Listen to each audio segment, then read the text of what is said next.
reach product market fit, which is at the very end here, right, we have to go through a series of struggles, a series of failures, a series of steps, right? And very much so, probably beyond, after the idea, your entrepreneurship journey starts with something called the MVP. So do you guys know what that term means, MVP? Raise your hand if you know what MVP means. Okay, so I see some of you don't, which is completely fine, because I'm sure you guys have been doing it even before knowing the term, right? So MVP is a minimal viable product, right? Essentially, it's the solution that you want to create on duct tape, right? Putting it in as fast as you can just to get some validation, right?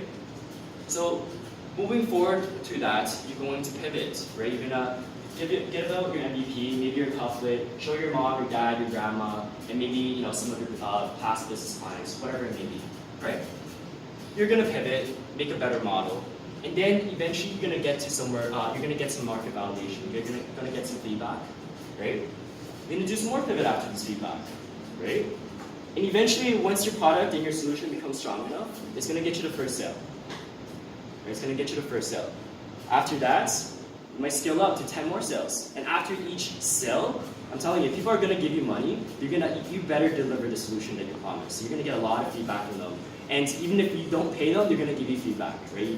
They're gonna give you feedback whether you like it or not, right? So even more pivots, and eventually you have this euphoric moment where your product just makes sense for these clients that you're targeting. And once that happens, the next step for you guys is just to scale up, right? Scale up, you're looking like your current, at this point, maybe you're producing $500,000, 100,000 in revenue, whatever it may be for your business. And once you reach that, you're looking, how do we grow 10 times this in the next, 1 to 2 years? That's your vision now, right? So it's an uphill battle. Many of you guys, I'm sure, have heard of the hockey stick kind of concept in business, right? So in startups especially, it's it's a growth trajectory, right? So you're starting off with low growth, and eventually you reach an inflection point, which is the product market fit, at which point you begin to scale up really rapidly, right? Does that make sense? Awesome. So I'm actually going to dive really deep into each one of these to tell you exactly how my experience relates to this and how maybe you guys can take that information back to executing it each step successfully and avoiding some failures.